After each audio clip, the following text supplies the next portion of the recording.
네, 우리 사회 내부에서 역사관 논란이 계속되고 있습니다. 독립기념관장 선임에서 시작이 돼서 윤석열 대통령의 광복절 경축사, 그리고 김태효 안보실 1차장의 이른바 중일마 발언까지 쭉 이어지면서 역사관 논란이 가실 기미를 보이지 않고 있는데요. 물 건너 일본에서는 도대체 지금 이런 한국 상황을 어떻게 보고 있는지 궁금해서 박철현 제1작가 연결해서 이야기 좀 들어보겠습니다. 나와 계시죠? 네, 안녕하세요. 네. 혹시 일본 언론이 지금 한국의 이런 상황을 좀 자세히 다루고 있습니까? 지금 거의 사실 안 다루고 있습니다. 뭐, 한국에서 뭐, 이런저런 그 내부 논란이 있다, 뭐, 내부적으로 대립이 되고 있다, 한국 사회가 뭐, 두 개로 갈라져 있다, 뭐, 이런 식의 의견은 최근에 이제 상케이 신문의 자매지라고 하는 석간 후지라는 데가 있어요. 네. 거기서 어떤 칼럼니스트가, 극우 인사죠. 극우 칼럼니스트가 이제 한국이 지금 두 개로 갈라져 있다, 뭐, 이런 식의 내용을 쓴 게 있고, 또 현대 비즈니스라는 뭐 주간지가 있는데 거기서 좀 심층적으로 한국의 뉴라이트와 이른바 이제 진보 계열의 그런 역사 전쟁 비슷한 개념으로 좀 쓴 게 있고 일본의 큰 이제 언론이라고 할 수 있는 뭐 요미우리나 아사히나 마이니치 같은 데서는 그렇게 크게 다루고 있지 않습니다. 그래요. 근데 그 윤석열 대통령의 거의 광복절 경축사에 대해서는 좀 다루지 않았나요? 일본 언론이? 네, 그렇죠. 경축사는 상당히 이례적이라는 평가는 내렸죠. 예. 왜냐, 일본 이야기가 거의 과거사 문제를 언급하지 않기 때문에. 예. 그래서 좀 이례적이라는 생각이지. 이건 이제 이례적이라고 좀 놀랍다는 느낌이 좀 강하다고 봐야 되거든요. 왜냐면은 지금까지는 항상 그 일본에 대한 그런 책임을 묻는 그런 식의 기념사가 많았는데, 이번에는 거의 그런 게 하나도 안 들어갔기 때문에, 좀 놀래면 좀 반기는 듯한 느낌?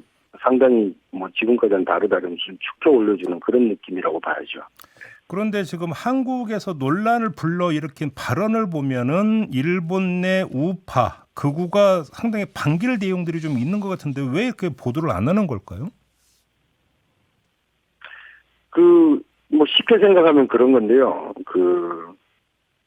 지금 거의 뭐 이런 표현이 적절할지 모르겠는데 일진이 이제 빵 셔틀 시키는 사람을 대하는 듯한 태도라고 할까. 그러니까 지금 아무것도 안 해도 잘하고 있기 때문에 굳이 그것을 뭐 긁어서 부스럼 낼 필요 없고 그거를 뭐 칭찬하거나 그냥 놔두면 알아서 이제 잘하고 있기 때문에 굳이 보도를 할 필요랄까 가치를 못 느끼는 거죠. 그냥 그러니까 지금까지 사실 제가 뭐 한 20몇 년 살고 있는데 일본에서 한국의 뉴스를 다루거나 그런 정치적인 문제로 뉴스를 다룰 때는 한국에서 무언가가 있었을 때 그것에 대한 반론의 형식으로 막 이렇게 다루거나 사람들이 이제 극우 인사라든가 우익불, 혐한 불러거나 이런 유의 사람들이 막 올라오고 집회도 하고 뭐 이런 식이 많았거든요.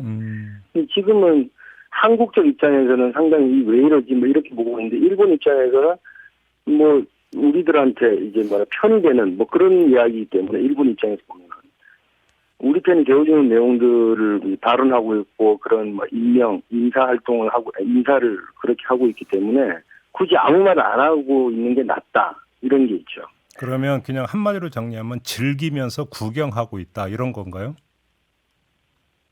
네, 그렇죠. 사실 지금에서 무슨 뭐 한국을 비판하거나 뭐 그런 식의 내용을 뭐 축켜 올려주거나 그런 내용을 했다가 예를 들어서 옛날에 뭐 노제팬 그 운동이라든가 뭐 일본 제품 불매 운동이나 그런 게 지금 일본을 찾는 관광객 1위가 한국이거든요. 네. 작년에 700만 명 가까이 왔고 올해도 벌써 500만 명 가까이 6월까지 500만 명 가까이 왔단 말입니다. 근데 지금 이 상황에서 뭐 노제팬 운동이나 그런 게 펼쳐지면 일본 입장에서는 되려 뭐 안 좋은 거잖아요. 그러니까 아예 아무 말도 하지 말고 그냥 놔두자 이런 식의 분위기가 팽배하다고 봐야죠.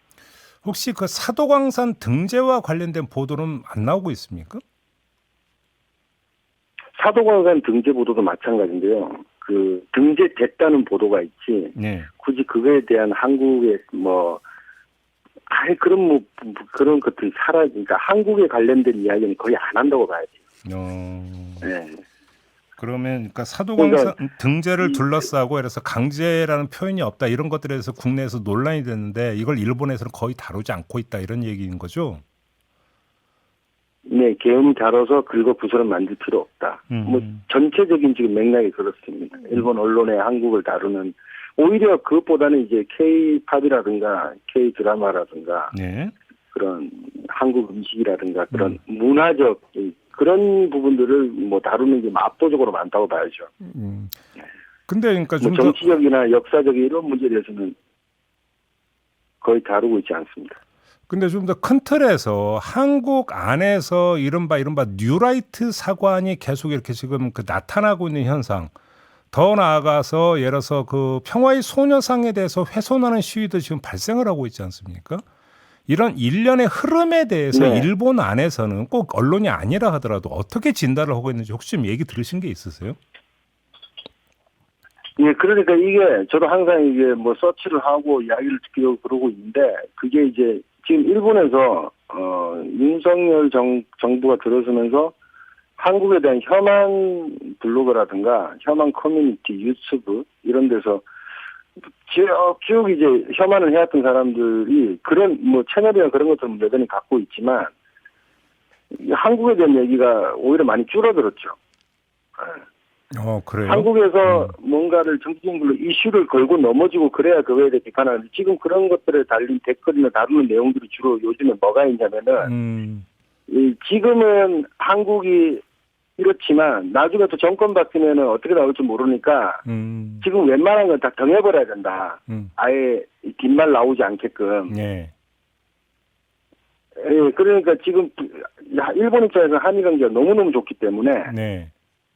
그러니까 아예 조약이나 그런 뭐 협정이나 그런 것들을 그 과거 문제를 거론하지 않는다. 뭐 그런 그런 것들을 아예 해버리자. 뭐 이런 식의 이야기가 많이 나오거나 또 한국은 언제 그게 바뀌면은 정권이 바뀌면 어떻게 나올지 모른다니까 아직은 믿을 수 없다. 이런 정도의 이야기가 나오지. 한국의 정책이라든가 일부 대일본 정책이나 그런 것들에 대해서는 거의 뭐 글을 쓰거나 발언을 하는 사람들이 없죠.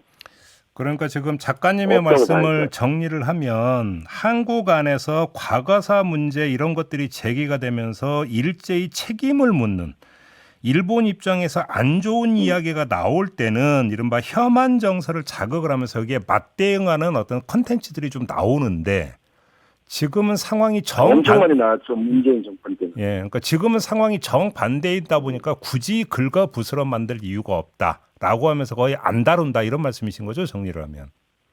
예, 그게 안 다루고 오히려 지금 일본 입장에서는 저기 한국 내부에서 뭐 예를 들어서 이제 뉴라이트 계열이 현실적인 힘 상황에서 우위에 섰다고 판단하는 사람들이 많기 때문에 그냥 뉴라이트가 결국 식민지 근대론자이기 때문에 예. 지지하는 그쪽이 오히려 좀 높게 평가하고 있는 거죠. 왜냐하면은 내부적인 정서와는 상관없이 일종의 이제 권력을 지게 되는 거 아닙니까? 뭐 인사 뭐 관장직에 뭐 국립기관 관장직 임명된다든가 뭐 그런 식으로 이 권력을 지게 되기 때문에 상당히 오히려 기분 좋게랄까 고무적으로 바라보고 있는 거죠. 그러면 일본 안에서 윤석열 대통령 내지 윤석열 정부에 대한 평가는 상당히 좋겠네요. 너무너무 좋지 않습니까? 특히 정치권이나 이쪽에서는. 일본 정치권에서? 일본 정치랄까, 일본 사회, 뭐, 그리고 지금 뭐 일반 사람들도 네. 뭐, 낫다고 하죠. 뭐, 엄청 좋다고 하죠. 일본 사람들은. 네. 그래요. 그러면 예를 들어서 한국인 관광객이 일본을 많이 찾는 것도 이런 그 윤석열 정부 들어서서 한일 관계가 좋아진 결과 혹시 또 이런 식으로 해석을 하고 있는 건가요? 그런 식으로 해석하고 있는 사람들도 상당히 많고요. 예. 그리고 이제 뭐 지금 원래는 항상 압도적으로 1등이 중국인이었는데 중국인 관광객이었는데 네. 지금 일본하고 중국 간에 비자 문제가 좀 있어가지고요. 그 중류층 이상만 비자를 내주고 있어요. 일본 정부가 지금 중국에 대해서는. 예. 그러니까 경제적인 그런 게 있는데 지금 계속 압도적으로 작년에 700만 명 와서 24.6%, 한 25% 돼가지고 한국이 1등이었고, 그 올해도 뭐 한국이 이대로 가면은 뭐 압도적인 1등이죠. 예. 그러니까 이런 상황에서 일본을 찾는 한국 사람들도 많고, 당연히 일본은 지금 사상 초유의 뭐 엔저 현상이기 때문에 네, 외국에서 네. 들어오는 돈이 상당한 그 경제를 이제 원활하게 돌리는 그런 효과가 있단 말입니다. 그러니까 한국 관광객도 많이 오고 그리고 지금 현재 일본 내부에 지금 기시다 총리가 이제 총재 선거에 안 나온다기 때문에 국내 정치 이슈가 상당히 많아요. 네네. 일본 주식 주가도 왔다 갔다 하고. 그래서 한국에 대해서 사실상 거의 뭐 지금 이대로만 가자 뭐 이런 생각을 거의 정치권이랄까 언론이랄까 뭐 그런 지식인들 사이에서는 있지 않을까 그런 생각을 합니다. 알겠습니다. 자, 말씀 여기까지 들어야 될 것 같네요. 고맙습니다, 작가님. 네, 감사합니다. 네, 일본 도쿄에 거주하고 있는 박철현 작가와 함께했습니다.